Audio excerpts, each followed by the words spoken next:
Greetings and salutations, everyone. I've got a pretty darn good show for you tonight. I've got some subscriber encounters. I've got some other encounters that I just stumbled across. And I've got another news cover-up. Seems like the news media and the government are hand in hand. Well, we already knew that anyway, didn't we? Before we get into today's upload, though, a couple links. As you know, I rely on my Patreon, my PayPal, and my merch to help this channel to continue to grow and go. All of those links are in the description below. I also have a second channel for creepypasta, fan fiction, and scary voice acting. Stories that, they just don't fit on this channel. Now, if that's anything that you're into, follow that link and give those stories a listen. You may just like what you hear. Now I've taken enough of your time. Let's get on with today's upload. Shall we? Let's start the day off right with a subscriber's submission. Hello, Jeff. First, I want to thank you very much for the very helpful and informative channel you have made for the Dogman cryptid community.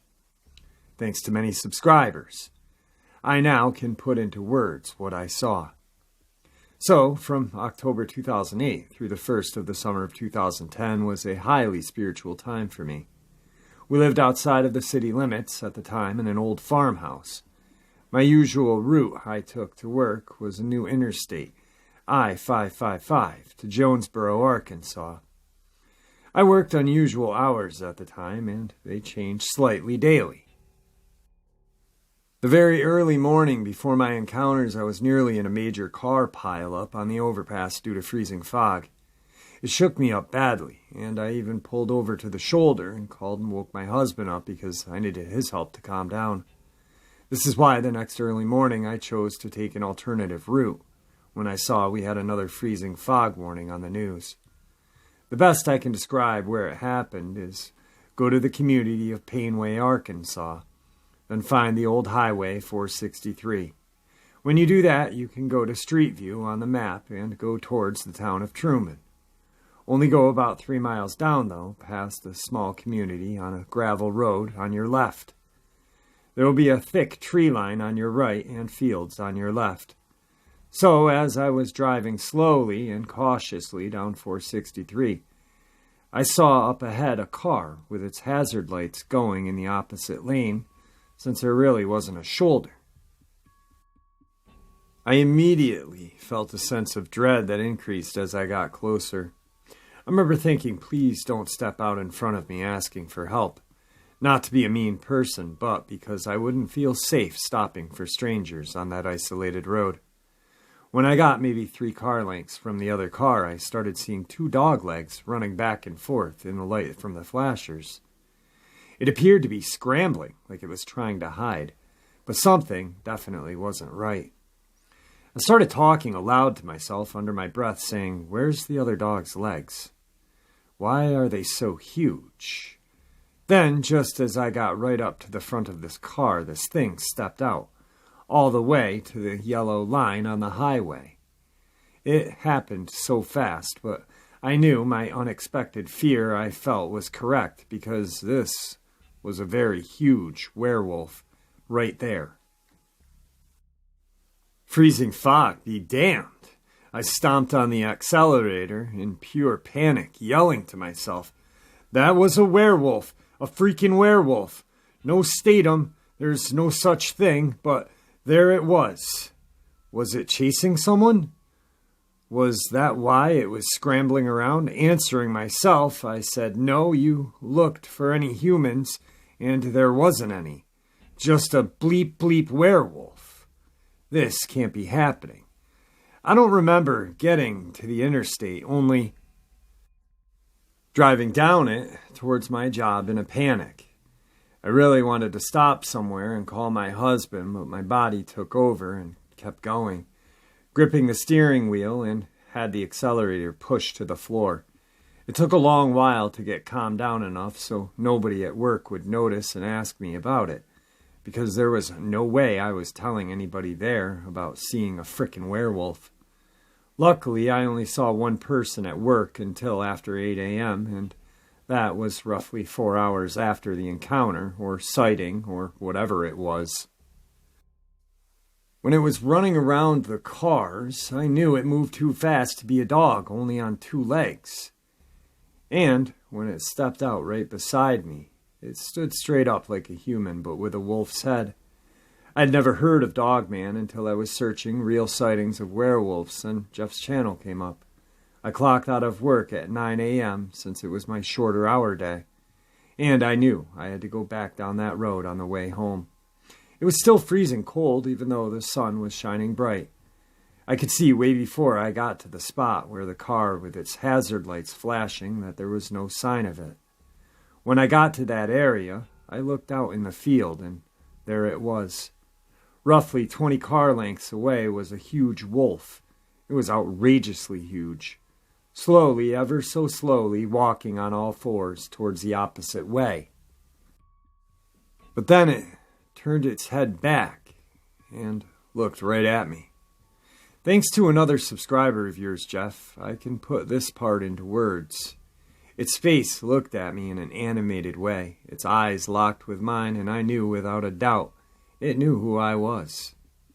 The way its head rested up against its shoulders is what showed me that the front of this wolf thing was different than a normal wolf. Its upper back had more of a jumped-over look to it. It was black as spades and humongous. Stopping never crossed my mind since I was trembling with fear, just like earlier that morning, in the dark the first time I saw it. I had myself convinced, not long after that first sighting, that whomever was driving the car had turned into a werewolf. Now, with the car completely gone, and there that werewolf was, I saw I was wrong. When I got home, my husband called me on his break at work, and I told him everything, explaining how that massive wolf was at least 7 feet tall. And that wasn't counting its huge, very long tail, just from its head to the start of his tail. I was talking so fast and frantically, telling my husband everything. He knows me better than anyone, so he knew I wasn't mistaking what I saw with something else. Since then, we periodically will take that road on our way home looking for my wolf or my werewolf. So many questions ran through my head months after, like, where did it go all of those hours? Did whoever came back for the car see it? What was it doing there? Is the Dogman the same as what I heard men talking about they had seen decades before? Hellhounds? They said they had eyes that were glowing red. This creature's eyes weren't red or glowing. Before finding your channel, Jeff, my husband has been the only other living soul I have ever told about those 2 encounters. Well, I really appreciate you sharing your 2 encounters with us.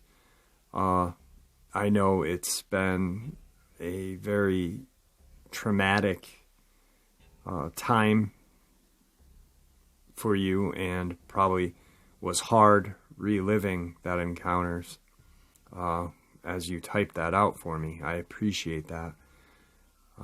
The invite is still open if you'd ever like to come on and share your 2 encounters with us. Love to have you, and of course you will be anonymous, as I respect anonymity. Thank you very much. I truly appreciate it. Today's second part of the upload is brought to my attention via subscriber email. Apparently, out in Oregon and Washington, they like to use a different type of animal when there is an attack. There's only been 2 cougar deaths in 100 years. 2. In Washington and Oregon. Which I we're talking about a 65 to 70 pound cat. Wild animals are not going to hunt people, regardless of what we have been taught when we grow up. They try to avoid us as much as possible. There's a great video on YouTube somewhere, and a group of hikers are hiking, and they are just above another group of hikers, and they see a bear coming up the side of the hill. And it looks like this bear is charging towards this small group of hikers. Women, men, not really experienced hikers. But it's not. It goes past them and then goes after a deer on the other side of the hikers. They try to avoid human contact. I'm going to read this article back in August of 2018. And they like to use dogs, wild dogs, feral dogs, domesticated dogs, bear, and cougar, where you're more apt to get struck by lightning than have one of these things attack you. And you're more apt to be attacked by a moose, to be real. And if you don't believe me, do the research. I just don't speak to hear myself speak. August 29th, 2018. A Grisham woman was killed in a suspected cougar attack near Mount Hood, suffered a broken neck, and had more than a dozen puncture wounds to the nape of her neck, records released this week show. Those injuries, as well as wounds on Diana Barber's hands, appeared to be consistent with an animal attack. Medical staff performing the autopsy office determined, according to the state police report. Well, obviously we know it's an animal attack, but it's definitely not a friggin' cougar. A 5-page police report doesn't list an official cause of death for Bobber, 55, which is determined by the medical examiner's office. State authorities have called her death the first confirmed fatal wild cougar attack in Oregon.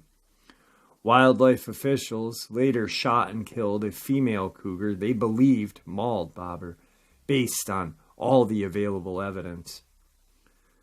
The new details emerge in Oregon State Police documents obtained by the Oregonian, Oregon Live, through the public record request.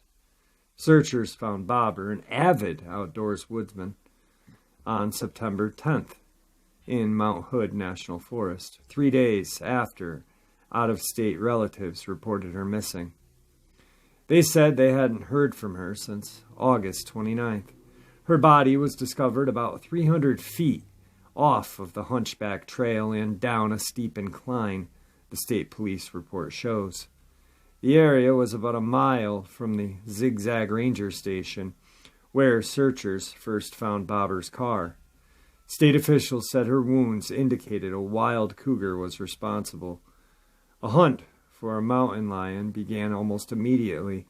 Officials set up multiple cameras along the Hunchback Trail in the area where Bobber was found. Funny enough, well, none of this is funny. I hate saying that, but funny enough, notice they said this is the first fatal attack. Well, there really isn't any other attacks. I mean, we're talking next to nothing. But it's consistent. This fatality is consistent with a cougar attack because we know what they look like, but you haven't had any. Anyway, on to the next page of this interesting article. 3 days later, on September 14th, a trail camera captured an image of a large cougar, state police records show. This appears to be a big cat. Does it? Sergeant Todd Hoodfee wrote to Captain Jeff Samuels and Casey Cooting at 9:51 that day. About 6 hours later, search dogs treed the cougar off of Hunchback Trail, and it was shot and killed, according to the state police. The cougar's body was then bag-tagged and sent to the Southern Oregon for analysis, along with Bobber's clothing and other evidence collected during the investigation. The U.S. Fish and Wildlife Service Forensic Labs in Ashland was not able to extract DNA from any of the evidence provided in the case because of significant lag between when Bobber was found and when the attack likely happened, the Oregon Department of Fish and Wildlife said last month. Rainy weather washed away a lot of DNA that could have been used to determine conclusively if the female cougar killed Bobber, the agency states. Wildlife officials also never found any clear evidence why the attack occurred. A 64.5-pound cougar killed was not emaciated, so it wasn't hungry. It didn't have kittens in several years, and it tested negative for rabies and other diseases, according to the agency. According to state police report, ODFW believed, based on all the available evidence, that the cougar that was killed by the USDA Wildlife Service was the animal that attacked and killed Diane Bobber. Well, that poor 64.5-pound cougar was treed by hunting dogs and killed because they had no evidence except a camera shot of an apparent large cat. Asshole. I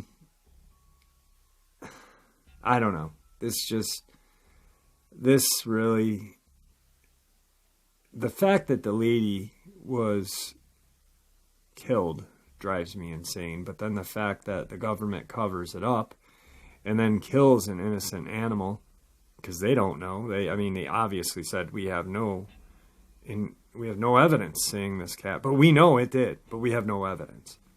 So that'd be like me walking down the road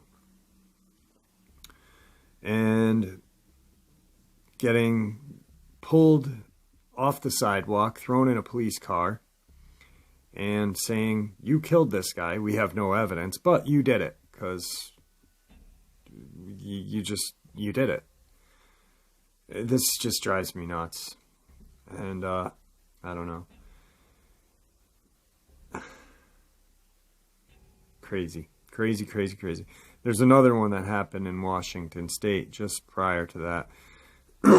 So, as we all know, there's numerous sightings of Dogman, Sasquatch, in the Pacific Northwest. And I am working on something right now that has something to do with the Pacific Northwest and a shit ton of missing people. And the police write it off as something other than animal attacks. I'll let you guys know when that's up and ready for you guys. Anyway, let's move on. Part 3 is a subscriber submission. Hey Jeff, I've been listening to your show for about a year, and several others before that. I have lived here for 50 years in this same location. My eyes were opened about 6 years ago. I believe there has been activity here for the whole time. The overactivity seems to have picked up in the last few years. The neighborhoods are growing a lot, and maybe they are being compressed into smaller areas. Sometimes they have left me geographical wood messages. It seems what happened when they have an issue with something I have done that makes them uneasy or poaching into their property. I think they are getting a bit more at ease around me. Last summer I was outside and decided to get some sun late in the afternoon. The sun was blistering hot and bright. I lied down on my reclining lawn chair and reclined all the way back. I lied my shirt over my eyes to keep the sun out. I lay there for about 15 minutes. I was about 40 yards from the side wood line where I believed they frequent. I was lying quietly, but 100% awake. I started hearing small sticks breaking like someone walking very carefully and slowly. At the edge of the wood line, where the trees start, is heavy with small twigs and dry litter where the trees shed their limbs. Also, lots of dead leaves were there as well. The area between me and the wood line is mowed and has less debris. At first, I thought it might be squirrels. But I could hear the small twigs sounding like they were being broke underfoot. I listened to that slow snapping of very small twigs for about 5 minutes. It seemed to be getting closer gradually. The sound of it reminded me of what I have done when I have been out night stalking burglars, moving about one step every 20 seconds. Then at some point the sound changed. I still had the shirt over my eyes and was trying not to move and just see what developed. Then, as I listened further, the sound changed to a more regular, overt soft walking. And I could hear what I thought was it going through the transition area between the woods and the cleared area. There is an old shallow drainage ditch which is acclimated. A deep layer of crunchy twigs and leaves, maybe 3 feet wide. That runs the length of the boundary. I thought I could hear right after the walking sound changed, that it was crossing that deeper layer of leaves and twigs. Then I could hear it move. Out of the ditch and into the mowed area where I was. There was still some leaves and twigs in the mowed area. I could hear slow footsteps that seemed to be coming directly toward me, or at least in my direction. I want to raise my head up and see what was there, but my chair was reclined back so far that my feet were higher than my head. I can't bend my neck up enough to see that direction. The chair has little levers that lock the chair's position. The footsteps are getting closer now, at least halfway to me. It only 30-40 yards to the wood line. I decide the only thing I can do is unlock the chair and move the chair back upright.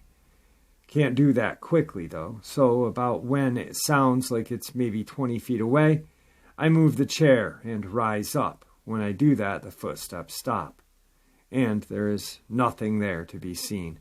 The mowed area is wide open, no trees, closer than 50 yards in any direction.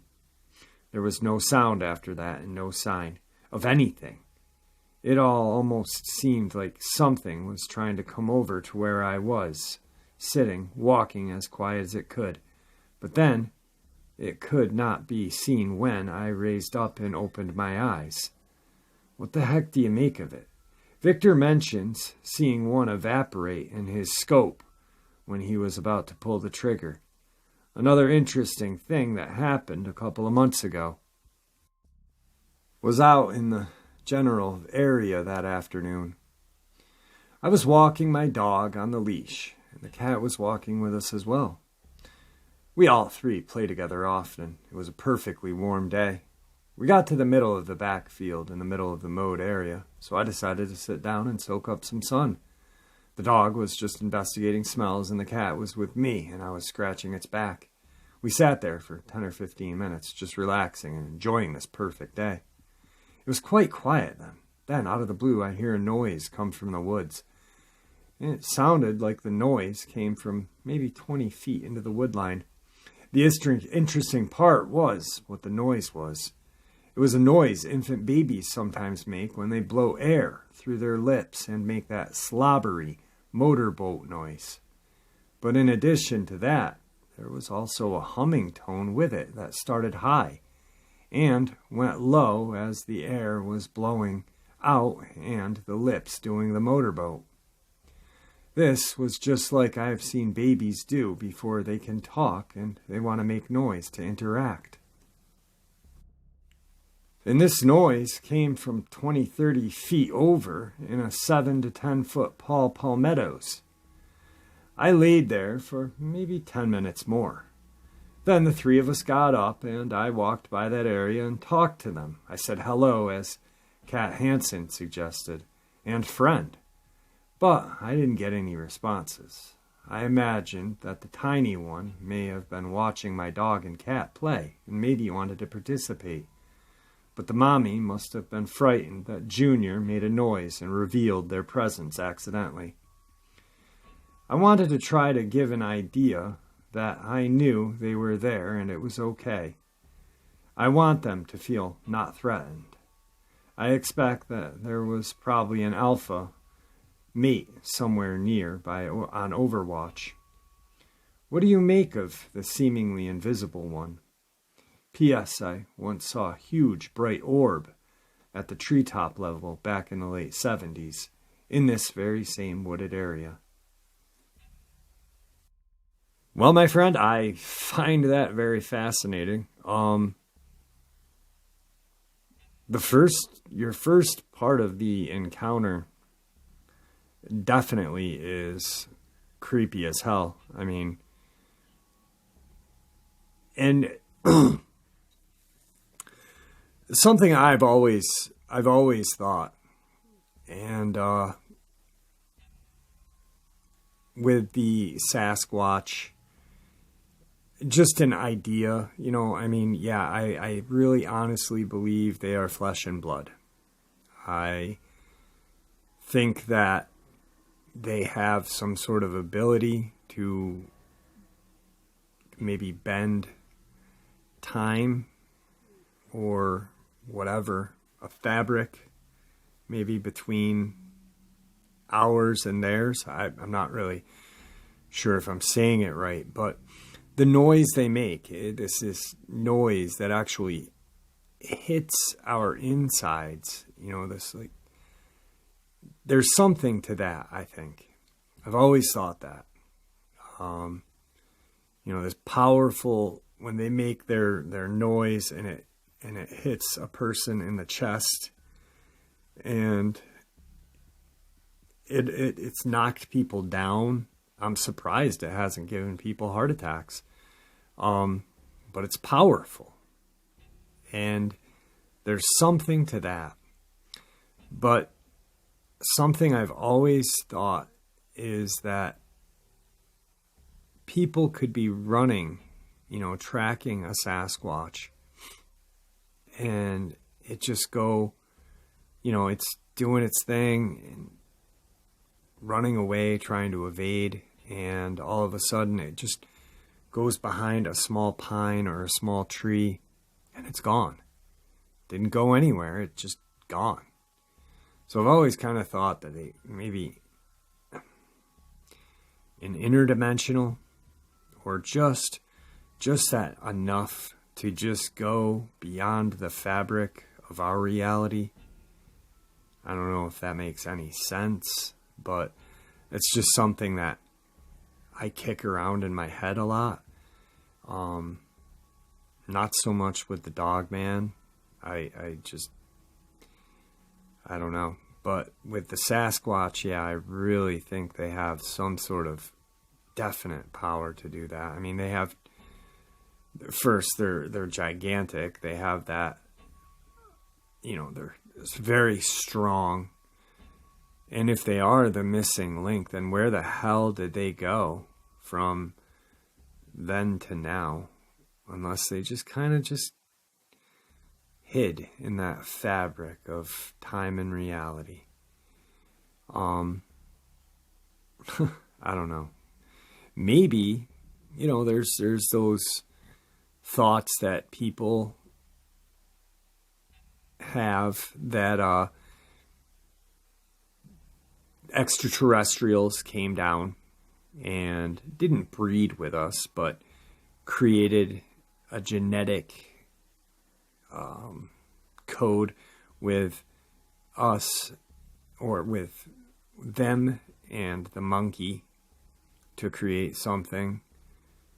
Maybe they created that. Maybe they created the Sasquatch first. This is just one of my stupid ideas, so please don't hate me for it. But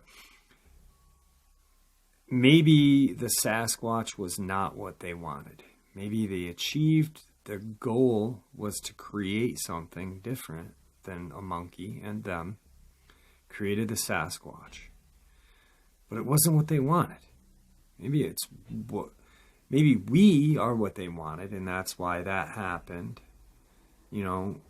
But so they kind of gave up. And then that gives those Squatch that power. Maybe, we only use 10% of our brain. Maybe the Sasquatch, even though it can't talk and it may seem stupid because it's a big hairy animal, but maybe it has that, maybe it uses a different part of its brain to make those sonic vibrations, which can just kind of bend the time and reality to hide. I don't know. Just some stupid idea that I come up with every once in a while. I come up with a lot of them. But anyway, let's move on. Today's fourth part of the upload. We live in Natick, Massachusetts. This incident happened in the spring of '06. There's a wooded area and a portion of it containing an old abandoned fenced-off factory that is relatively near to apartment buildings. Some of my friends who live at the apartment complex went about a half a mile into the wooded area for camping. Their names will be omitted.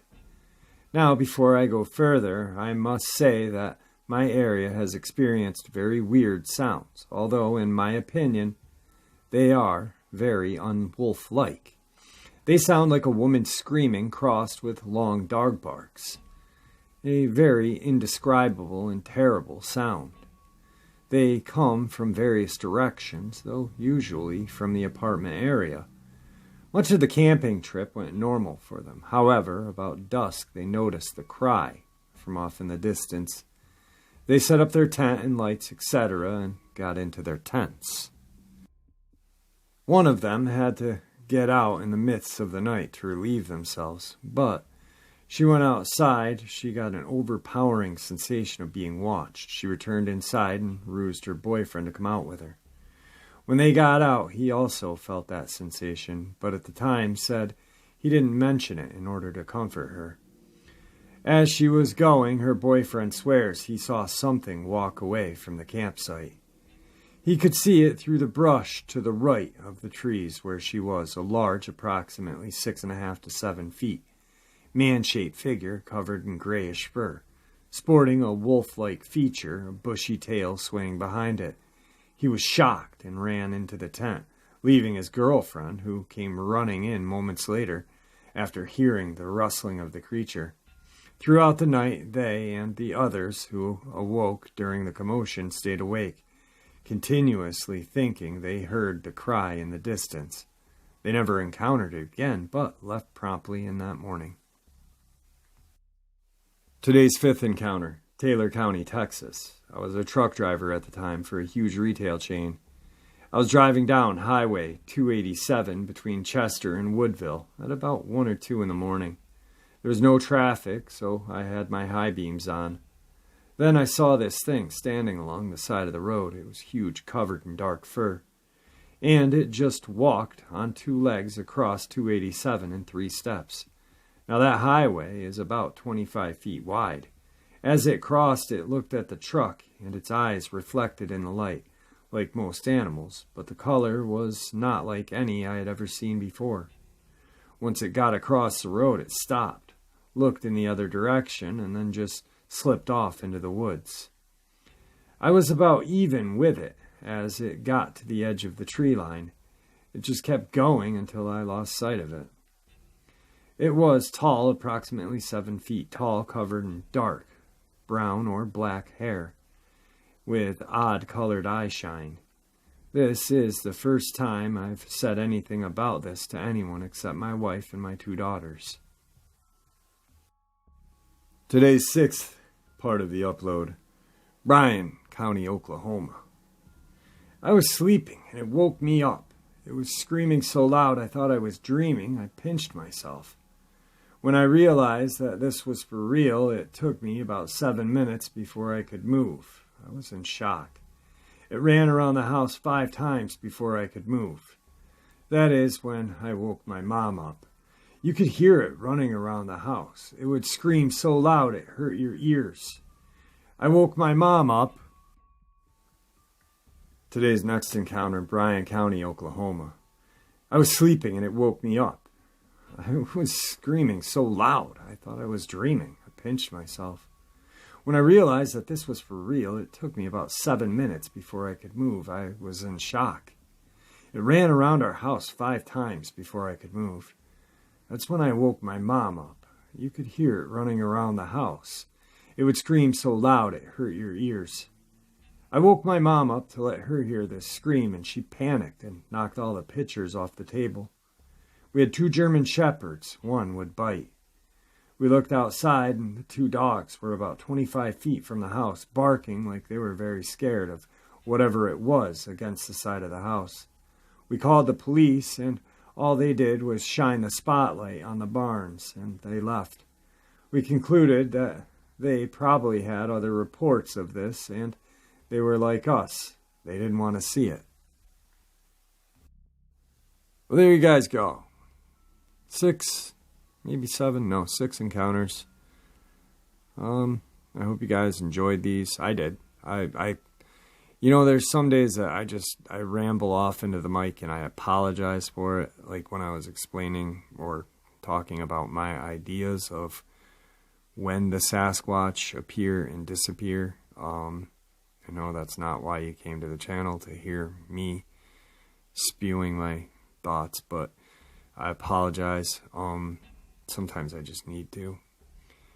I really have a lot of crazy ideas that just kick around in this head of mine, especially with all of the encounters that I read and hear, and anyway. I really hope you guys enjoyed today's upload as much as I enjoyed bringing it to you guys. Believe me, it means a lot to me that I am able to share these encounters with you guys in this great community that we have made. So, thank you very much. Have a great day.